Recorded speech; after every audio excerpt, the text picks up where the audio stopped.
Hello students, आज हम solution के मिक्सिंग की प्रॉब्लम को समझेंगे। इसमें मैंने दो अलग अलग प्रॉब्लम का सिलेक्शन किया आप लोगों के लिए समझाऊं ताकि आपको मैं पहला जो प्रॉब्लम का कैडर है जिसमें आप दो सॉल्यूशंस को आपस में मिक्स करते हो और मिक्स करने के बाद जो फाइनल सॉल्यूशन है उसका वॉल्यूम गिवन होगा लेकिन मोलैरिटी निकालनी होगी। और जो दूसरी वैरायटी ऑफ प्रॉब्लम है उस प्रॉब्लम के अंदर आपको दो सॉल्यूशन को मिक्स किया गया है और ऐसे में मोलैरिटी जो है वो फाइनल सॉल्यूशन की गिवन है लेकिन किसको कितनी वॉल्यूम में मिक्स किया गया ये मेंशन नहीं है। तो हम इस तरह के कॉम्प्लेक्स प्रॉब्लम को समझेंगे और इसका प्लान क्या है उसको अंडरस्टैंड करेंगे कैसे सॉल्व करना है हमारे को। Let's start from the first problem. पहली प्रॉब्लम हमारे पास है what is the molarity of a resulting solution obtained by mixing 50 ml each of H2SO4 2.5 molar and H2SO4 3.5 molar। मतलब दो एसिड्स को लिया गया है, दोनों को मिक्स किया गया है और मिक्स करने के बाद बेसिकली जो है वो एक सोल्यूशन बनाया गया है जिसका वॉल्यूम 50 ml है और मोलैरिटी पूछी गई है। अब पीछे वाले थ्योरी के टॉपिक को अगर यहाँ हम एनालाइज करें और लगाएं तो H2SO4 के दो सोल्यूशंस हैं और दोनों एसिड्स के सोल्यूशन है और हम जानते हैं जब दोनों में आयन कॉमन है H+आयन तो दो चीज़ें आपस में केमिकली कंबाइन नहीं करेंगी और दोनों को 50 ml के अंदर मिक्स किया गया है। तो हम जानते हैं कि 2.5 मोलर हमारा H2SO4 है,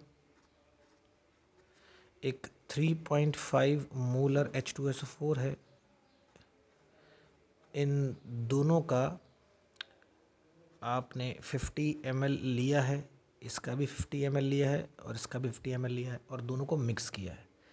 जब मिक्स करेंगे तो ऐसे में आपका जो फाइनल वो वॉल्यूम आएगा सॉल्यूशन का वो होगा 50 ml दोनों को ऐड करेंगे तो हमारे पास 100 ml वॉल्यूम है।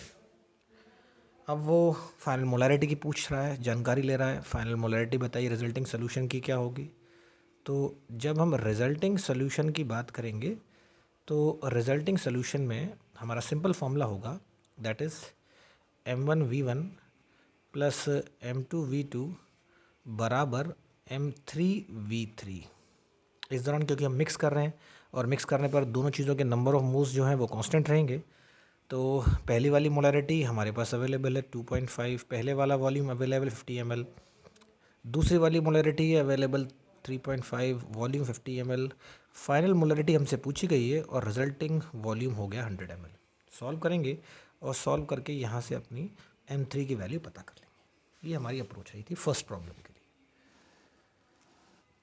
सेकेंड प्रॉब्लम पर आते हैं। सेकेंड प्रॉब्लम हमारे पास क्या है, सेकेंड प्रॉब्लम के अंदर बताया गया है कि how much volume of 4 molar and 2 molar solution of KOH required to dissolve to obtain 3 litre of KOH having molarity आपके पास 2.5। तो मतलब KOH जो है हम आपस में दो सोल्यूशन KOH के कैरी कर रहे हैं और दोनों को मिक्स कर रहे हैं। इस दौरान जो हमारे पास में एक सोल्यूशन है उसकी मोलैरिटी है 4m और एक सोल्यूशन की मोलैरिटी है 2 मोलर। दोनों मिक्स करने के बाद हमारे पास जो सोल्यूशन आया है फाइनल, उस फाइनल सोल्यूशन जो है उसकी मोलैरिटी दे रखी है उसकी मोलैरिटी हमारे को दे रखी है 2.5 मोलर और फाइनल सोल्यूशन का वॉल्यूम हमारे को मेंशन है दैट इज़ 3 लीटर। ये हमारे को मोलैरिटी मेंशन है और यहाँ पर हमारे को वॉल्यूम दे रखा है फाइनल वॉल्यूम। अब बोल रहा है आपके पास बताइए किसका कितना वॉल्यूम लिया गया था और मिक्स किया गया था, इसका कितना लिया गया था, इसका कितना लिया गया था। ये प्रॉब्लम थोड़ा सा अच्छा है एज़ कम्पेयर टू पहले वाला प्रॉब्लम। रिपीट करते हैं, KOH के दो अलग अलग मोलैरिटी के सोल्यूशंस को लिया गया है, मिलाया गया है, फाइनल सोल्यूशन की मोलैरिटी दे रखी है, फाइनल सोल्यूशन का वॉल्यूम दे रखा है। अब उसने बोला है बताइए किसका कितना वॉल्यूम लिया गया था। इस तरह के प्रॉब्लम के लिए हमारी अप्रोच रहती है कि हमेशा जो गिवन मोलैरिटी है, फाइनल मोलैरिटी है, उस मोलैरिटी से आप बड़े वाले मोलैरिटी के सोल्यूशन पर फोकस करिए। बड़ा वाला मोलैरिटी का सोल्यूशन यहाँ पर 4 ml है क्योंकि 4 मोलर है, ये 2.5 है और ये 2 मोलर है। तो ये 4 मोलर पर हम फोकस करेंगे और इसका V मानेंगे। इसका मतलब मान लीजिए हमने इसका V लीटर लिया और बनाया इसका 3 लीटर। तो ऐसे में जाहिर सी बात है इसका अगर हम V लेंगे तो ऐसे में इसका हमारे को जो वॉल्यूम लेना पड़ेगा वो होगा 3 लीटर माइनस V।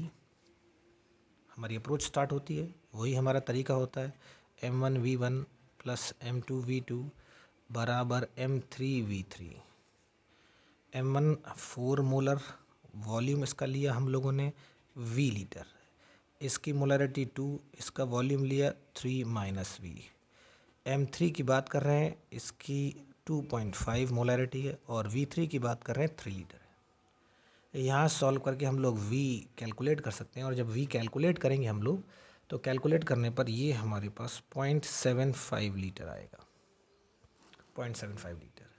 अब इस 0.75 लीटर को अगर हम बेसिकली देखेंगे तो इतना हमारे को चाहिए होगा इसका हिस्सा, और ऐसे में 3 माइनस 0.75 लीटर चाहिए होगा इसका। तो इसका मतलब हमारे को 4 मोलर वाले सोल्यूशन का तो चाहिए होगा 0.75 लीटर, जबकि हमारे को 2 मोलर वाले का चाहिए होगा, that is equals to 2.25 liter. Thanks for watching.